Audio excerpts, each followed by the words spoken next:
오늘도 하나님의 그 말씀 가지고 비전이라는 제목으로 하나님 말씀 증거합니다. 2월 우리가 붙잡고 기도해야 될 주제가 무엇입니까?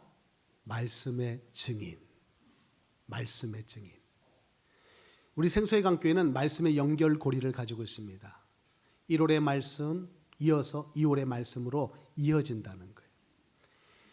1월 말씀, 은혜의 샘물 강물 같은 역사, 은혜의 샘물 강물 같은 역사가 일어나게 될 것이다. 여러분, 그 말씀의 결론이 무엇이었습니까? 예배의 목마름을 가지고 나온 자들에게 하나님은 가장 좋은 최고의 응답을 주신다고 말씀해 주셨어요. 그 응답이 무엇입니까? 가장 좋은 것이 무엇입니까? 성령이다. 여러분, 2019년 우리 생수의 강교회는 성령의 해를 맞이한 것입니다. 언제나 변함없이 우리와 함께 하시는 그분이시지만 이 한 해 2019년 때가 때인 만큼 하나님은 이곳에 주님의 핏값으로 사신 이 교회를 통해서 하나님이 시작하실 때부터 뜻하신 그 모든 일들 이루시겠다. 그 뜻을 나타내시겠다. 우리에게 말씀해 주신 것입니다. 그 말씀이 무엇입니까? 생수의 강이 흘러나오리라. 그 말씀, 올 한 해 우리 모든 믿음의 지체들이 한 마음으로 이 언약의 말씀을 붙잡고 시작한 2019년 첫 달에 하나님 우리에게 주신 말씀, 은혜의 샘물이 솟아날 것이고 강물 같은 역사가 일어날 것이다. 이게 1월에 우리의 주제의 말씀이었어요. 시간마다 4주간에 걸쳐서 은혜를 깊이 우리가 누린 것입니다. 그 말씀의 결론, 성령 충만. 성령 충만. 하나님은 우리가 바라고 우리가 소원하고 뜻하는 일들이 우리 제각기 다르잖아요. 형편이 다르고 상황이 다르잖아요. 그래서 어떤 얘기는 건강 회복을 구하고 가정 회복을 구하고 자녀들을 위한 또 물질을 위한 여러 가지 우리의 간절한 소원을 아뢰고 하나님 앞에 나와 앉아 있는데 하나님은 내가 너에게 가장 좋은 것을 주마. 그 가장 좋은 것이 성령이니라. 우리가 말씀 앞에 아멘 하지만 우리 인간적으로 볼 때 우리가 시급한 문제가 있어요. 우리 지난 주간에도 한 분 우리 집사님과 예기치 않은 상황 속에서 우리가 얘기를 나누는 가운데 그분의 간절한 기도가 무엇인지 듣게 되었어요. 가족을 위해서, 형제를 위해서. 정말 가슴 아파하며 눈물로 간절히 기도하는 그분의 기도를 제가 들을 때에 하나님 꼭 응답해 달라고. 이 여종의 간절한 마음을 하나님 들으셨고 다 보셨음에 응답해 달라고. 그 응답은 취직이었어요. 직장을 구하는 일이라는 것입니다. 사랑하는 동생의 가정의 회복을 위해서. 그리고 하나님이 우리의 믿음의 기도를 들어 응답하신다는 사실을 보여달라고. 기도하면 응답돼. 하나님 앞에 네 형편과 상황을 다 아뢰고 믿음으로 구하면 응답돼. 그 간절한 기도를 드리고 있다는 거예요. 여러분, 그럼 오늘 우리가 원하는 것은 무엇입니까? 그 기도 응답 아니겠어요? 그런데 하나님 우리에게 이를 말씀하시는 거예요. 너에게 가장 좋은 것을 준다. 성령이니라.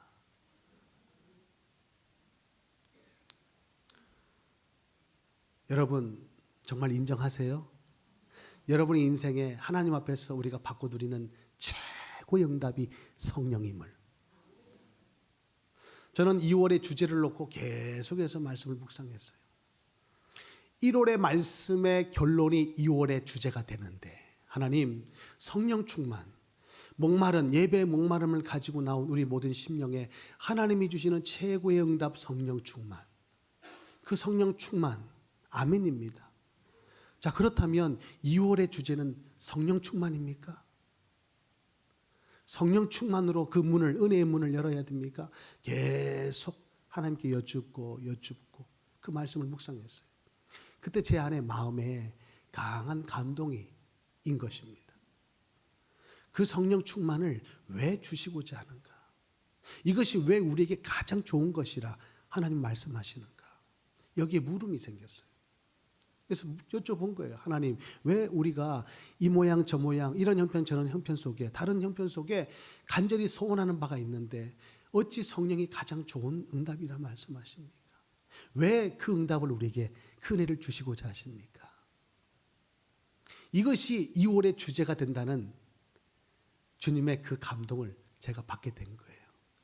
그래서 묻고 또 물을 때에 주님은 내게 이렇게 말씀하셨어요. 내 말씀에 내 말에 너를 증인으로 세우기 위함이라.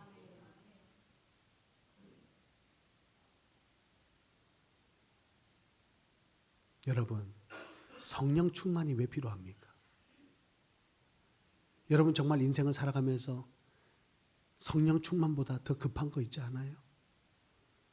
여러분에게 간절히 소망하고 또 하나님의 그 응답을 기다리는 기도의 제목들이 있지 않습니까? 그런데 왜 하나님은 우리에게 성령 충만보다 더 귀한 것이 없다라고 우리에게 말씀하고 계시냐 이거예요. 여러분, 오늘도 우리는 말씀을 통해서 믿음을 얻습니다. 그 믿음이 있어야만 말씀 가운데 열어주시는 생명의 길로 나아갈 수 있는 거예요. 여러분, 세상의 길이 넓어 보이지만 좋아 보이지만 그 길은 필경 사망의 길이라 성경은 말씀하고 있어요. 오늘 주님이 말씀으로 우리를 이끌어 가신 그 길이 가시밭길 같고 고난의 길 같고 좁은 길 같아 보여도 그 길은 생명의 길이라. 우리는 그 길을 따를 힘이 없어요. 말씀대로 살아갈 힘이 없다는 것입니다. 눈에 보이지 않는 그 하나님을 우리는 어찌 믿습니까? 이 말씀을 통해서 믿는 거예요.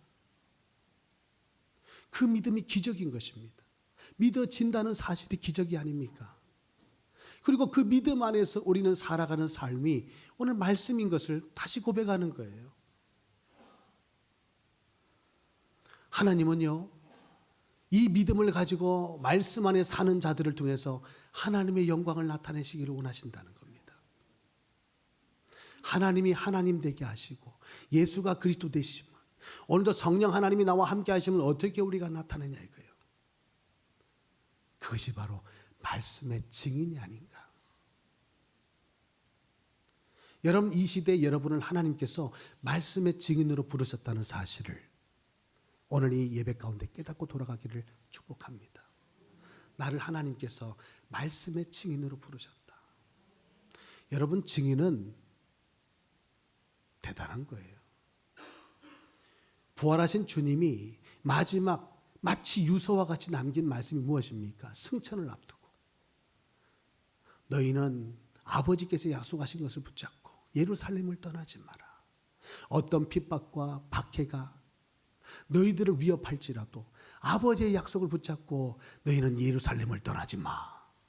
왜? 그 아버지의 뜻이 이루어질 곳이 여기다. 이 예루살렘, 이 현장에 하나님의 그 놀라운 계획이 성취될 거니까 예루살렘을 떠나지 마라. 너희는 몇 날이 못 되어 성령을 받게 될 것인데 오직 성령이 너희에게 임하시면 권능이 임하고 그 권능을 받게 되면 너희는 예루살렘과 온 유대와 사마리아 땅 끝까지 이르러 내 증인이 되리라. 여러분, 주님이 말씀하셨어요. 증인. 강력한 하나님의 성령의 역사가 드러나는 사도행전. 그 사도행전의 이야기는 증인들의 이야기예요. 오늘 이 말씀에 증인된 자들의 걸음이 아닙니까?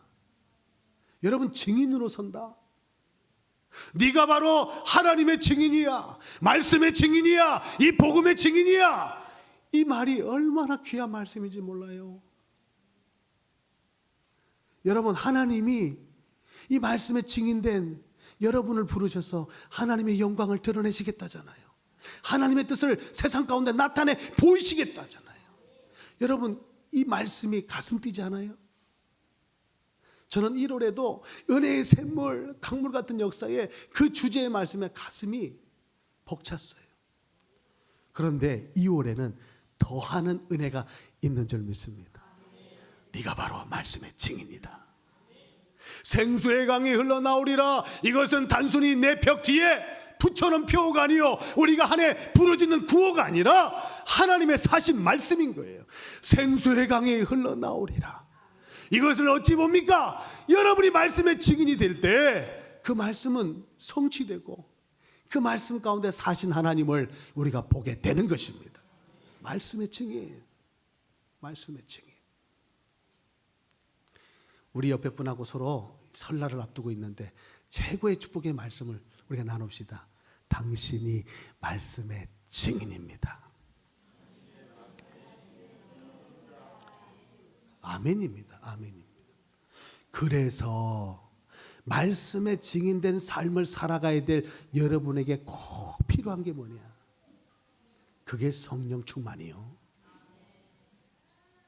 하나님은 이 일을 위해서 많고 많은 사람들 중에 우리를 택하시고 부르셨다는 것입니다. 그리고 우리를 부르신 것만이 아니에요. 그 증인된 삶을 살아가도록 권능을 주시는데 그 권능이 성령 안에 있는데 그 성령으로 충만하기를 하나님은 바라시는 것입니다. 그러면 증인 되는 거예요. 너희가 증인이 되기 위해서 올 한 해 애쓰고 수고해라.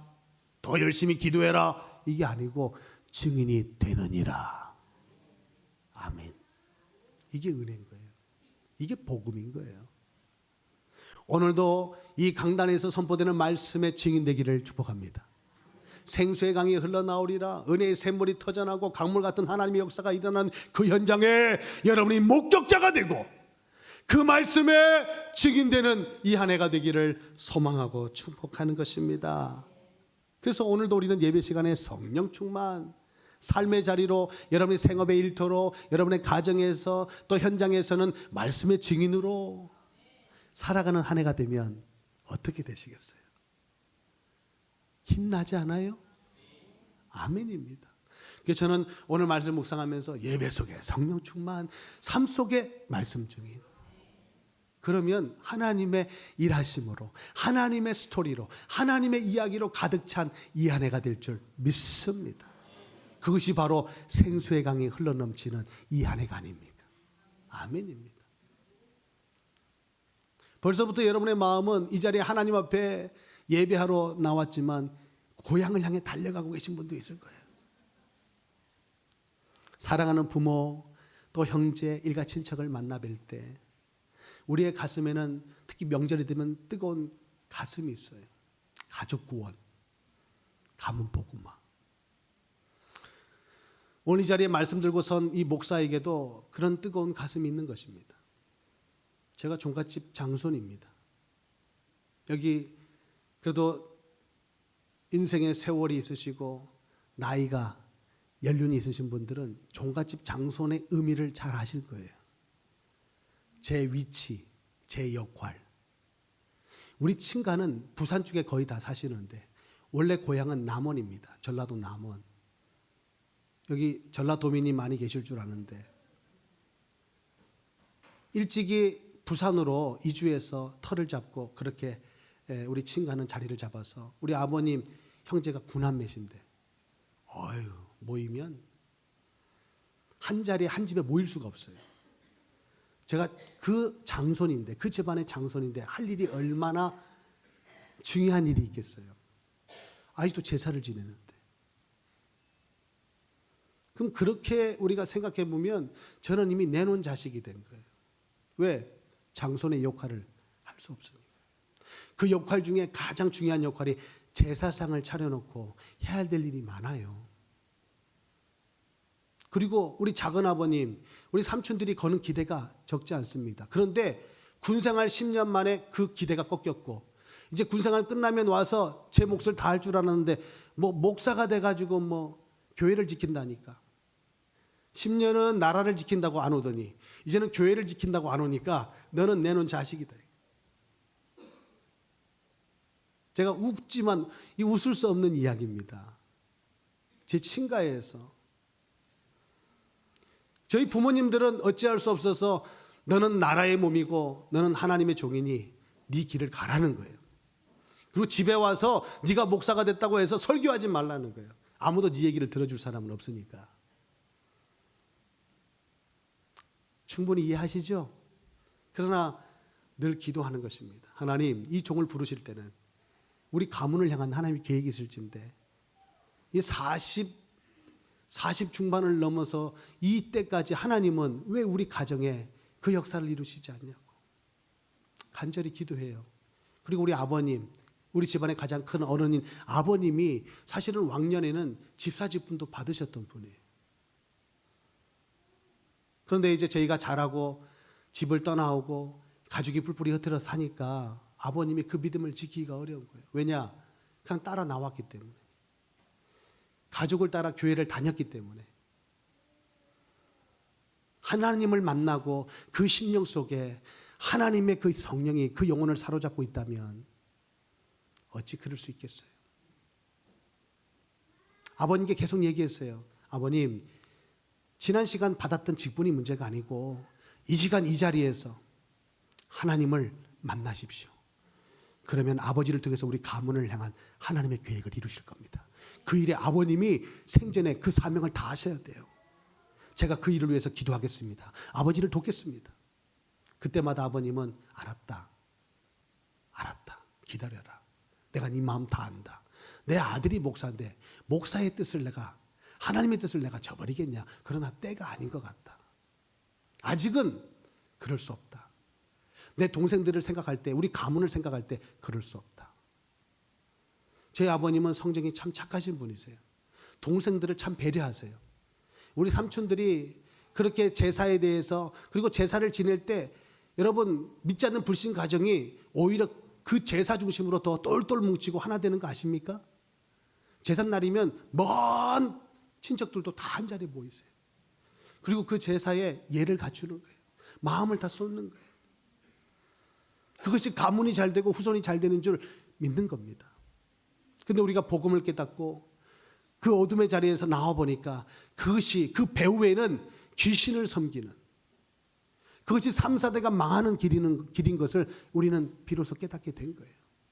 그러나 그렇다고 해서 내 뜻대로, 내 마음대로, 내 의지대로 제사상을 예배상으로 바꿀 수 없는 거예요. 간절히 기도하는 것입니다. 하나님의 은혜를 구하는 거예요. 여러분, 가정, 가문, 복음화도 말씀에 증인될 때 일어나는 역사인 줄 믿습니다. 언젠가 제가 처음으로 장손의 몫을, 노릇을 한 적이 있어요. 우리 할머니께서 92에 소천하셨는데 그 할머니께서 상을 당하실 때 제가 열리를 제쳐놓고 내려갔어요. 참 그때 제 마음에 인생을 울리는 그런 고백이 있었습니다. 살아생전에는 그렇게 찾아뵐 수 없는 형편이었는데 사람이 죽으니까 열리를 제쳐놓고 내려가더라고요. 여러분, 부모님이 살아계실 때 한 번 더 찾아뵙고 뭐 큰 것은 아닐지라도 소소한 것 가지고 기쁨을 나누고 은혜를 나누고 한 번 더 얼굴을 찾아뵐 수 있는 여러분이 되기를 바랍니다. 사람이 죽으면 열리를 제쳐놓고 내려가는데 어찌 살았을 때는 한 번도 찾아뵐 시간이 없냐. 그때 제가 영정사진을 들고 할머니 가시는 길을 보내드리는데 감사한 것은 제가 일전에 전도사가 되자마자 가장 먼저 달려간 곳이 할머니였어요. 할머니 집. 우리 할머니가 제가 젊었을 때 심각한 정신 문제가 있어서 온전한 삶을 살지 못하셨어요. 혼잣말을 하셨고 늘 정신이 온전치 못해서 할머니 방은 자물쇠로 다 묶여 있었고 잠겨 있었고 창문마다 어둠의 커튼으로 다 드리워져 있었던 할머니의 생활이셨어요. 복음을 깨닫고 저는 깨달았어요. 우리 가문의 저주인 것을, 할머니 인생의 아픔인 것을. 전도사가 되고 가장 먼저 달려간 곳이 그 할머니였습니다. 할머니께 찾아뵙고 대화도 잘 안 되는 그 할머니를 붙들고 밤새 같은 방에서 잠을 자면서 복음을 전했어요. 할머니가 알아듣든지 못 듣든지 나는 그 영혼을 향해서 외쳤어요. 그리고 할머니 손을 꼭 잡고 영접 기도를 드렸어요. 할머니는 기적같이 제 기도를 따라하셨어요. 저는 모릅니다. 그 영혼이 어디에 있을지. 그러나 하나님께 맡겨드렸어요. 그리고 종의 마음에 강권하심으로 달려가게 하신 그 걸음에 하나님의 역사하심이 있다. 저는 믿습니다. 그래서 내 영정사진을 들고 감사하다고 아버지께 감사하며 기도하며 할머니를 떠나보낸 것입니다. 그리고 그 연구차에 몸을 싣고 돌아오는데, 화장터에서 돌아오는데 제가 영정사진을 들었던 장손이기 때문에 맨 앞자리에 앉아 있었어요. 삼촌들은 그 뒤에 다 우리 작은 어머니들, 우리 동생들 다 앉아 있는데 하나님 제 마음에 네가 이 자리에서 일어나라는 거예요.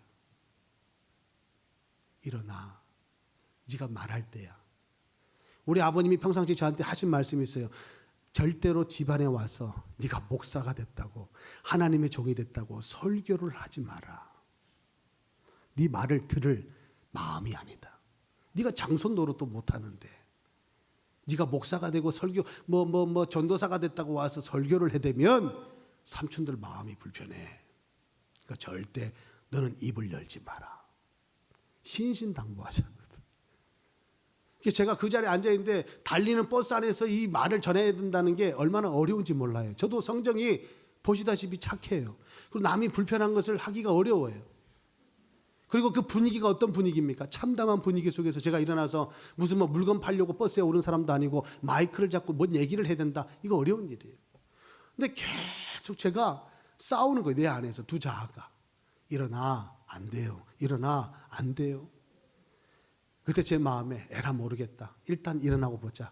일어나서 딱 섰는데 다들 저를 주목하면서 너 왜 일어섰냐 이거야. 그게. 하나님이 일어나게 하실 때는요, 하나님 붙잡아 주시는 은혜가 있습니다.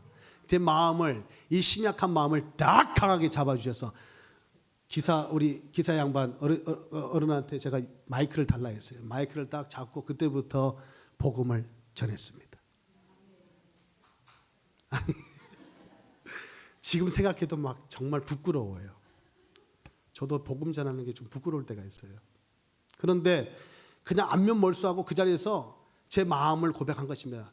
작은 아버님, 그리고 작은 어머님, 동생들 정말 죄송합니다.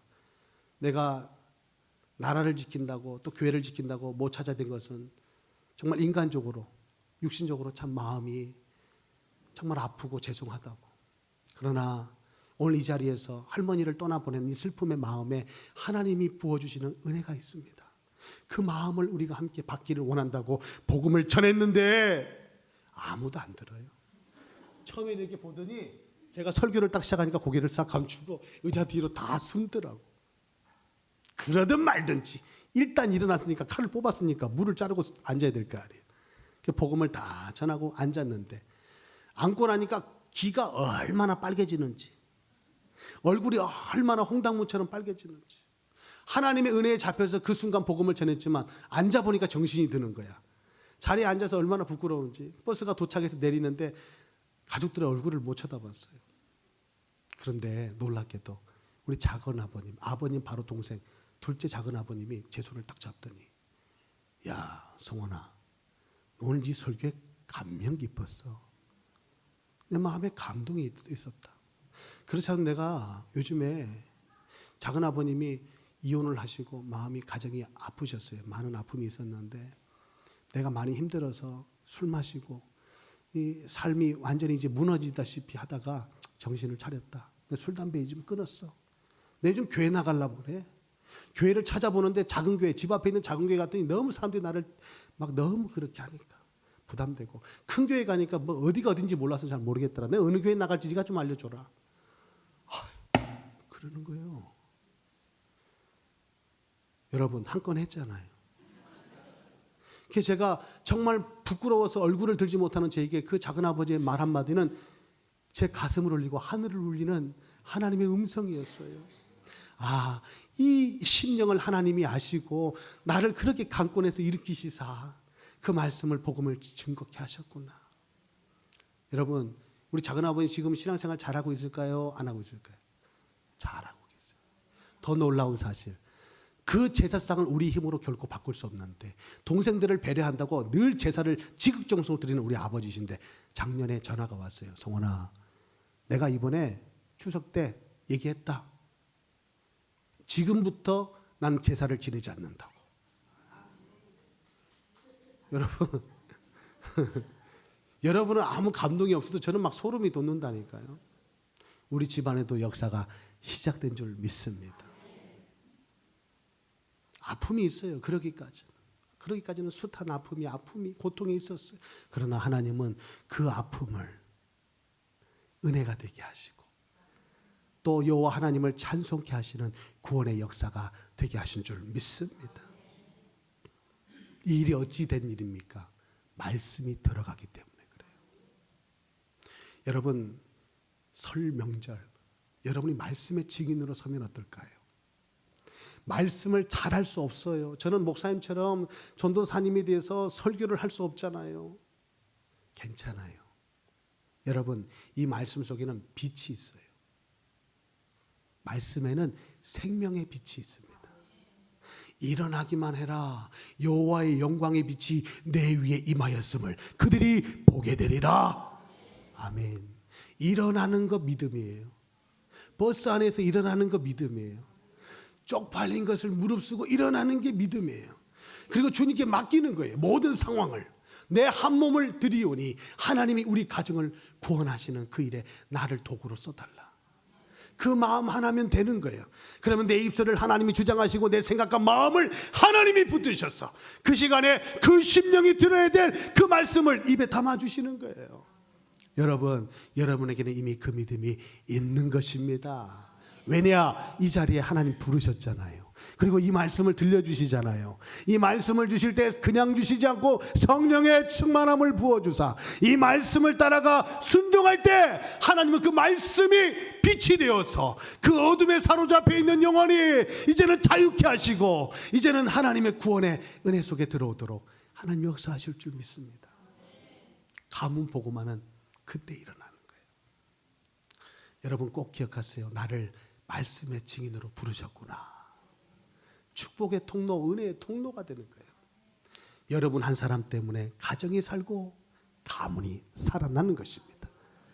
여러분이 손을 내밀면 그 손과 함께 빛이 후 들어가는 거예요.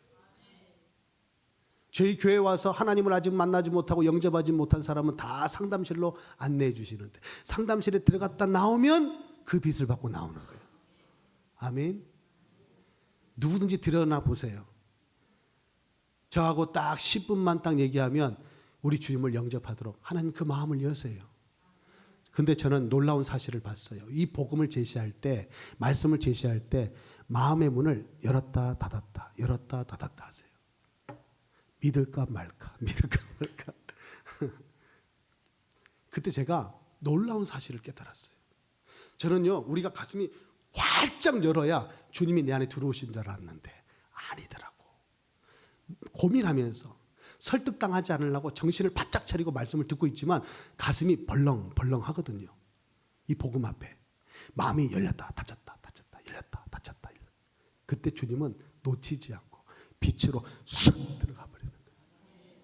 여러분, 마음을 이만큼 열지 않아도 괜찮아요. 요만큼만 열어놔도 빛은 쏙 들어간대요. 말씀은 빛이요, 참 빛입니다. 구원의 빛입니다. 그 빛이 우리의 영혼을 비추니 우리가 결코 하나님을 만날 수 없는데 하나님이 우리 인생 가운데 찾아오신 거 아닙니까? 이게 구원인 거예요. 이번 설 명절 여러분 뭘 하시겠어요? 뭐 만난 거 또 드시려고 그 먹는데 또 뭐 다른 일에 힘쓸 일이 뭐가 있어요? 여러분 자리에 딱 앉아가지고 말씀의 빛을 쫙 비추면 여러분 가문의 어둠이 싹 물러나고 할렐루야, 하나님의 은혜가 여러분의 가정과 가문을 덮어주실 줄 믿는 것입니다. 이 일의 증인이로다. 이 일에 내가 증인이로다. 아멘. 여러분 꼭 쓰임받고 그 믿음의 증거를 가지고 돌아오는 설 명절이 되기를 축복합니다. 증인에게는 증거가 있어요. 증인으로 불렀다. 하나님이 마땅히 내가 증인으로 설 만한 증거를 주신다. 아멘입니다. 아멘입니다. 2019년 새해가 시작되어 벌써 우리는 1월을 지나 2월을 맞이했어요. 우리가 함께 이 자리에서 마음을 같이하며 소원하는 바가 있습니다. 그 소원이 뭐냐? 그 소원이 뭐냐? 생수의 강이 흘러나오는 거예요. 생수의 강이 흘러나온다. 여러분 이 말씀을 가만히 생각해 보세요. 여러분의 마음의 생수의 강이 여러분의 삶에, 여러분의 가정에, 여러분 남편의, 여러분의 직장과 생업 일터에 생수의 강이, 우리 미사 강변도시에 생수의 강이 흘러나오면 어찌 될까요? 이건 생각만 해도 정말 가슴 벅찬 일인 거예요. 그러면 이것을 이렇게 우리가 고백하면 어떨까요? 하나님, 우리가 바라는 것 한 가지입니다. 우리가 마음으로 하나 되어 함께 소원하는 것은 한 가지입니다. 그게 뭐냐? 말씀대로, 우리에게 주신 그 말씀대로 이루어지는 겁니다. 아멘 아니에요? 여러분, 말씀이 이루어집니까? 두 분 아멘 하셨는데 말씀이 살아있습니까? 표정이 별로 밝질 않아요. 여러분, 이 안에 말씀의 체험이 있기를 바라요. 하나님, 오늘 내게 주신 말씀 은혜만 받는 거 아닙니다. 그 말씀 그대로 이루어질 줄 저는 믿습니다. 그래서 비전인 거예요. 비전. 내가 원하는 것, 내가 바라는 것은 꿈. 하나님께서 하실 일은 비전. 여러분, 우리 사랑하는 아이들, 우리 후대들에게 하나님의 비전을 심어주면 그 아이들은 딴 길로, 세상 길로 가지 않아요. 그러나 우리가 그 말씀 속에서 비전을 보지 못하고 우리 아이들의 가슴 속에 그 비전을 심어주지 않으면 다음 세대가 다른 세대가 되는 겁니다. 각자 옳은 소견을 따라 이 시대를 살아갈 수밖에 없어요. 세상에서 우리를 끌어가는 힘은 강력합니다. 세상의 문화, 우리 아이들의 마음을 다 빼앗았어요. 그런 아이들의 인생 가운데 하나님의 비전을 심어주지 않는다면 여러분, 다음 세대가 아닙니다. 다른 세대가 되고 마는 거예요. 이미 우리 부모들과 자녀들은 대화가 안 되고 생각이 다르고 바라봄이 달라요.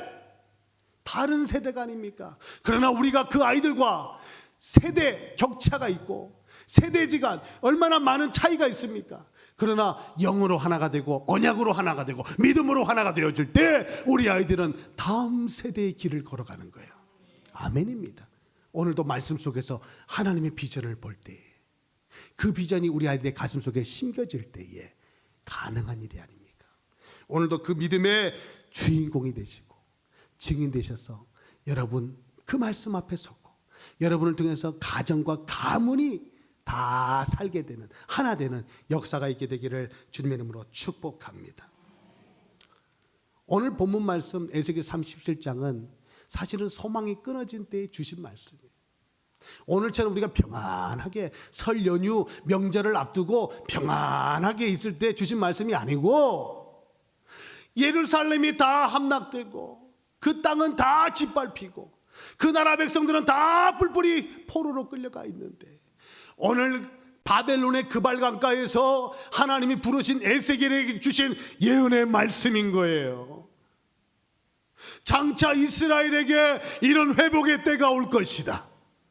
지금은 저 골짜기에 네가 바라보고 있는 골짜기에 마른 뼈들과 같지만 저들이 말씀이 되온다여 그들이 피가, 그들의 혈관이, 그들의 근육이 붙어 뼈들끼리 들어붙어 일어나 큰 군대를 이룬 것을 보게 되는 것처럼 이스라엘에게 그런 회복의 때가 올 것이다. 이것을 말씀하시는 거예요. 이게 믿깁니까? 눈에 보지만, 환상을 보고 있지만 믿어지는 사실이에요? 무슨 뜻인지도 모르겠고 어찌해서 그런 일이 일어날지도 우리는 알 수 없어요. 그러나 오늘 하나님은 에스겔에게 이와 같이 말씀하시고 말씀하신 바를 이루시는 하나님이시다. 아멘입니다. 아멘입니다. 여러분, 정말 말씀이 살아있습니까? 말씀 속에 생명력, 운동력, 활력이 있습니까? 그러면 여러분 힘 빠질 때 말씀 먹으세요. 우리는 떡으로 빵으로 사는 존재가 아니에요. 하나님의 입에서 나오는 말씀을 먹고 사는 존재가 아닙니까?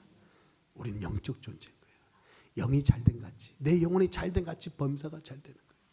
여러분 말씀을 먹을 때 제대로 먹으세요. 그러면 여러분이 살게 돼 있어요. 내가 죽어 있는데 누구를 살립니까? 내가 살아나야 또 우리 가정을 살리고 가문을 살릴 거 아니에요. 여러분 이 말씀에는 그런 생명력이 있는 것입니다.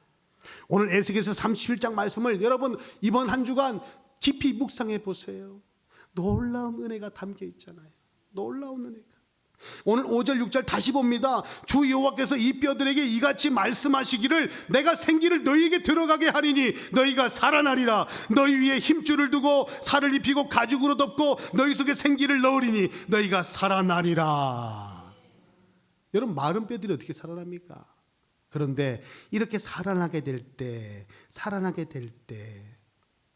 그들이 비로소 내가 여호와인 줄 알게 되리라.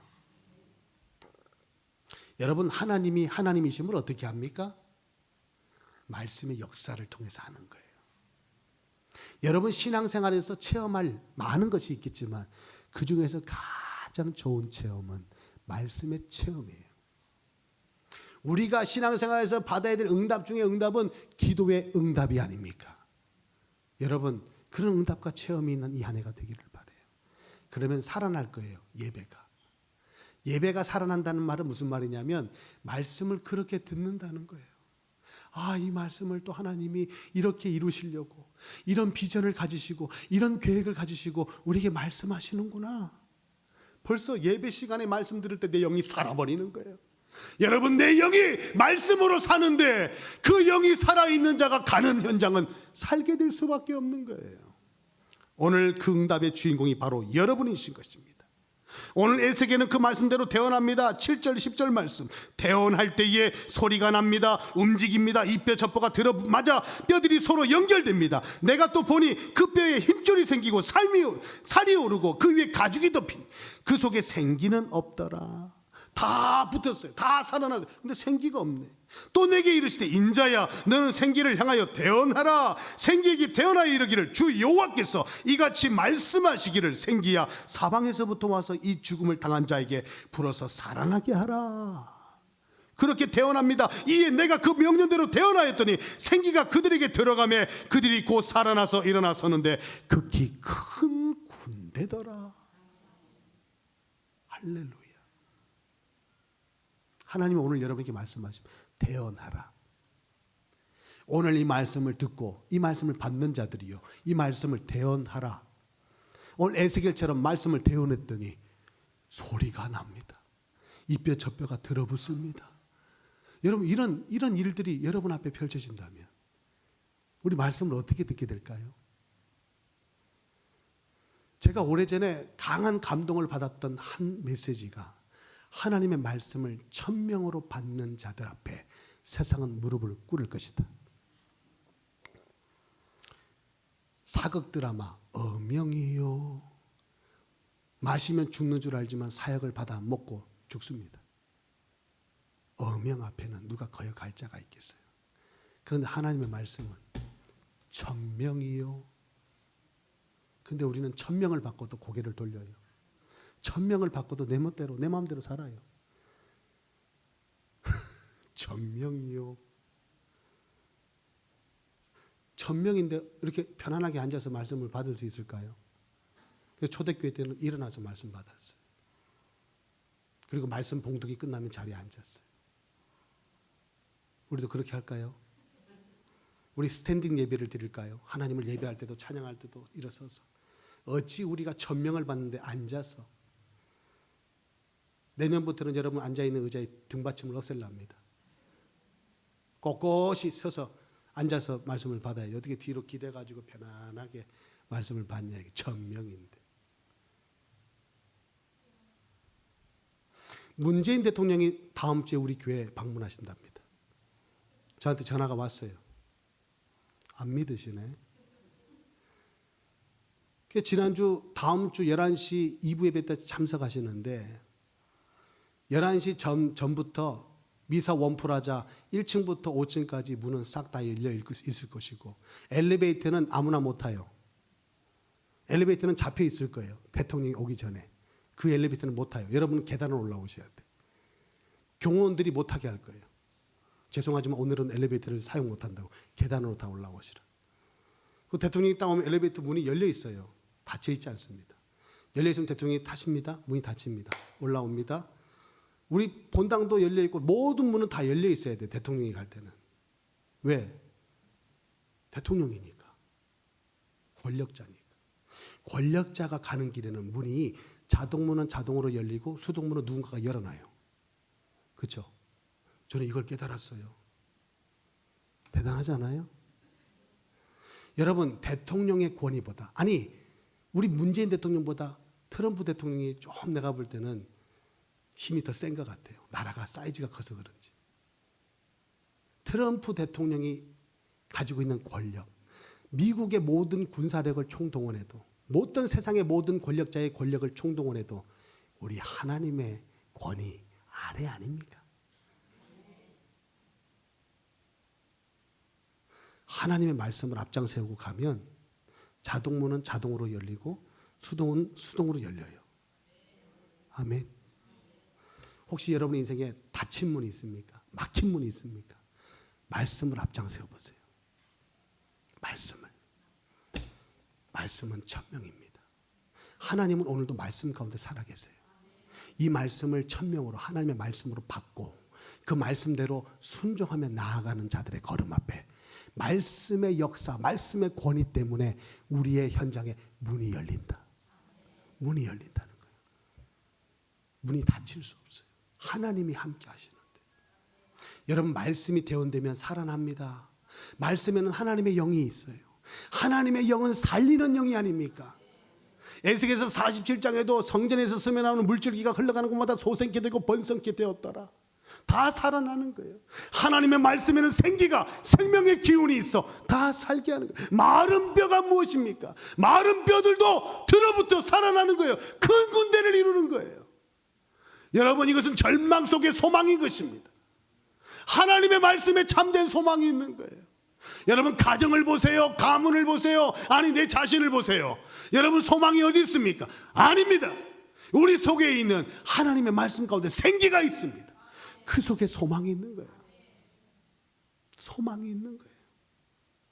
생수의 강이 흘러 넘치는 이 안에, 여러분, 말씀 가운데 그 생수의 강이 흐른다는 사실, 여러분, 성전에 서면 물줄기, 생명수 말씀 가운데 흐르고 있다는 사실, 말씀 가운데 생명의 빛이 있다는 사실, 우리가 안다면 우리가 올 한 해 해야 될 일이 뭐냐 이거예요. 대언하는 겁니다. 말씀을 전달하는 겁니다. 대언하는 거예요. 저는 이것을 말씀 선포, 말씀 증거를 하지 않고 오늘 말씀 운동이라고 하고 싶어요. 말씀 운동을 일으키는. 어찌됐든 이 생명의 말씀이 우리의 심령에 임하고 우리 가정에 임하고 여러분 우리 자녀들의 마음에 임하고 여러분의 우리 직장의 생업의 일터 속에 임하고 우리 자녀들의 학업의 현장에 임하고 미사강변 도시에 그 말씀이 임하면 그 말씀 속에 있는 생기가 모든 것을 살게 할 것이다. 정말 믿으세요? 그럼 말씀이 들어가면 살아나는 거예요. 오늘 이 사실을 믿음으로 보게 되는 이 한 해가 되기를 바라는 것입니다. 아멘입니다. 아멘입니다. 요한복음 17장에 8절, 18절, 21절, 25절에 보면 예수님께서 강조하시는 게 하나가 있어요. 그게 뭐냐? 하나님께서 나를 보내셨다. 나를 보내셨다. 나를 보내셨다. 아버지께서 나를 세상에 보내신 것 같이 나도 그들을 세상에 보내었다. 여러분, 이 보내심에는요, 먼저 부르심이 있어요. 보내시기 전에 부르시는 겁니다. 오늘 이 자리에 여러분들 하나님이 부르셨어요. 왜요? 보내시기 위해서. 가정으로 보내시고 그 말씀 속에 살아나야 될 현장 속에 보내시려고 먼저 부르셨다는 거예요. 우리는 하나님이 부르셨다라는 의식이 먼저 있어야 돼요. 하나님이 나를 부르셨다. 그런데 이 부르심에는 반드시 보내심에 하나님의 뜻이 있는 거예요.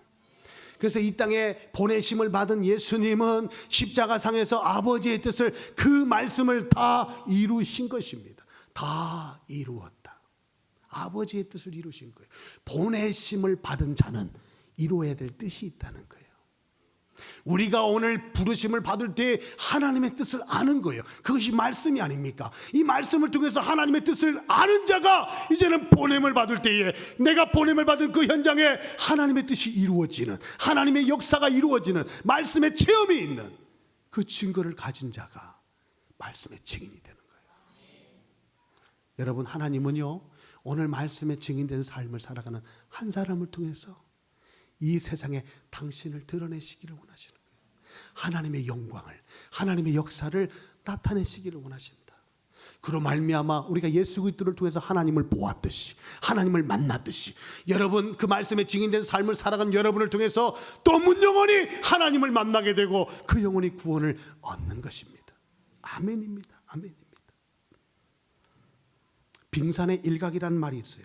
눈에 보이는 빙산이 전부가 아니라는 거죠. 그 물 아래, 수면 아래 90%의 그 빙산의 덩어리가 있는 거예요. 여러분, 우리의 모습을 보면 아무것도 할 수 없어요.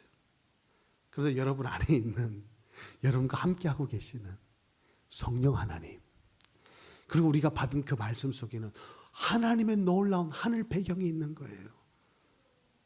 내 모습만 보면 안 돼요. 내가 하는 줄 알면 안 돼요. 그 힘이, 그 능력은 우리에게 있지 않습니다. 내 안에 나와 함께 하시는 성령 하나님, 그 말씀 가운데 그 능력이 담겨 있음을 믿고 하나님의 능력을 보고자 한다면, 하나님의 계획을 보고자 한다면, 오늘 이 말씀 속에서 비전을 보는 자들은 이제는 그 말씀이 dream come true, 우리 꿈이 현실이 되고 사실이 되고 현실이 되기를 바라신다면, 믿음이 실상이 되기를 바라신다면 이 말씀을 증거해야 돼요. 말씀을 전해야 돼요. 여러분, 방송 용어입니다. 카메라 샤워. 카메라 샤워. 연예인들은 이 카메라를 늘 받잖아요. 그리고 조명을 받아요. 카메라만 보는 게 아니에요. 조명을 비추고 그 사람 얼굴 컨디션을 가장 좋게 해서 방송에 나오는 거예요. 연예인들이 가장 원하지 않는 게 뭐냐? 초창기 때, 신인 때, 데뷔할 당시에 카메라 앞에 섰던 자기의 모습을 방송에 틀기를 원하지 않아요. 왠지 아세요? 여러분, 진짜 그렇대요. 카메라를 한 번 쓰고 두 번 쓰고 세 번 쓰면, 카메라 앞에 한 번 서고 두 번 서고 세 번 쓰면 서면 설수록 얼굴이 이뻐진대요. 아니에요? 그게 카메라 샤워라는 말이에요. 카메라로 샤워하면 할수록 얼굴이 이뻐진대요. 전문 용어로 카메라빨, 조명빨. 그래서 딱 조명을 많이 쓰고 내 카메라에 나오는, 방송에 나오는 내 모습을 모니터링 해보면 내가 얼굴이 이 모양이 좋은지 저 모양이 좋은지, 이런 자세가 이쁜지 저런 자세가 이쁜지, 많이 서면 설수록 프로가 돼서 더 이쁜 모습, 매력적인 모습으로 방송에 나오게 된다는 거죠. 이해하시죠? 그래서 제가 부임했었던 1년 전보다 지금이 훨씬 더 멋져 보인 이유가 그 카메라, 이 조명빨 때문에 그런 거예요. 아니라고 지금 그렇게 지금 여러분 부정하고 계시는데, 앞으로 점점 그렇게 될 거예요. 저는 계속 조명을 씌울 거니까. 여러분, 우리가 처음에는 낯섭니다. 어색해요. 걱정도 염려도 됩니다. 그런데 말씀의 샤워를 받으면 어느새 내가 말씀의 사람으로 되어 있어요.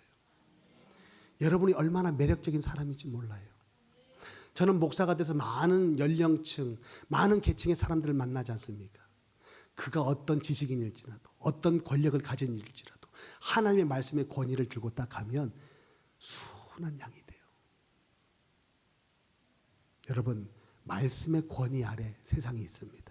세상의 어떤 지식이든 어떤 권력이든 말씀의 권위 아래 있다는 사실, 여러분 확신하셔서 말씀의 권위로 충만하시고 말씀의 능력으로 충만하셔서 가고서는 모든 곳에 여러분 증인 되시고 주역 되시는 여러분의 삶 되시길 주님의 이름으로 축복합니다.